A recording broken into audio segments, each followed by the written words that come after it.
2 రోజుల నుంచి రెస్ట్ లేదంటే మూవీకి ఎవడైనా వెళ్తాడా? మేము వెళ్తాం బ్రో. We are Telugu audience. ఇంతకీ ఏ సినిమా తెలుసా? అదే ర్యాంప్ బ్రో, కే ర్యాంప్. ఇంకా స్టార్ట్ అవుదామా? స్టార్ట్ అవడానికి బండిలో ఫ్యూయల్ ఉంటే సరిపోదు, బాడీలో కూడా ఉండాలి కదా. అందుకే వేడివేడిగా ఒక టీ చెప్పా. ఈ గ్యాప్ లో కవాషకి స్పోర్ట్స్ బైక్ అక్కడికి వచ్చింది.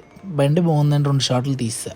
టీ కంప్లీట్ అయింది, బండి స్టార్ట్ అయింది. ఇంకా షో స్టార్ట్ అవ్వడానికి 45 మినిట్స్ ఉందనగానే మా ఓడి ఎస్ఎల్ఎన్కి వెళ్దాం అన్నాడు. అక్కడికి వెళ్ళి కీ చైన్స్ చూసాం. ఈ క్యారెక్టర్ నేమ్ తెలిస్తే కామెంట్ చేయండి.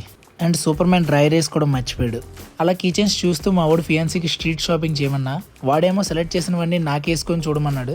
సర్లే మనోడే కదా, నేను కూడా ట్రై చేసి చూశాను. అండ్ బాగున్నవన్నీ తీసుకొని వెళ్ళిపోయాం. ఇప్పటికి 8:25 అయిపోతే ఇంకా పీవీఆర్కి స్టార్ట్ అయిపోయాం.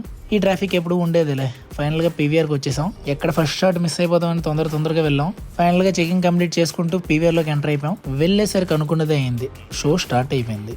ఫస్ట్ ఆఫ్ కొన్ని సీన్స్ కన్విన్సింగ్గా లేవు, కామెడీ కొంచెం ఉంది అండ్ సాంగ్స్ ఆర్ ఓకే. నాకు ఫస్ట్ హాఫ్ కొంచెం యావరేజ్ అనిపించింది. అండ్ ఇంటర్వెల్లో ఏం చేయాలో తెలియక అక్కడ కూర్చొని అలా వాటర్ తాగేసి లోపలికి వెళ్ళిపోయా. సర్ప్రైజింగ్లీ సెకండ్ హాఫ్లో కామెడీ బాగానే వర్కౌట్ అయింది. అండ్ కిరణ్ బ్రో పెర్ఫార్మెన్స్ బాగానే ఇంప్రూవ్ అయింది over the past few films. క్లైమాక్స్లో ఫాదర్ ఎమోషన్ కూడా బాగా వర్కౌట్ అయింది. ఓవరాల్గా ఇట్స్ గుడ్. మీకు ఎలా అనిపించిందో కామెంట్ చేయండి and don't forget to subscribe.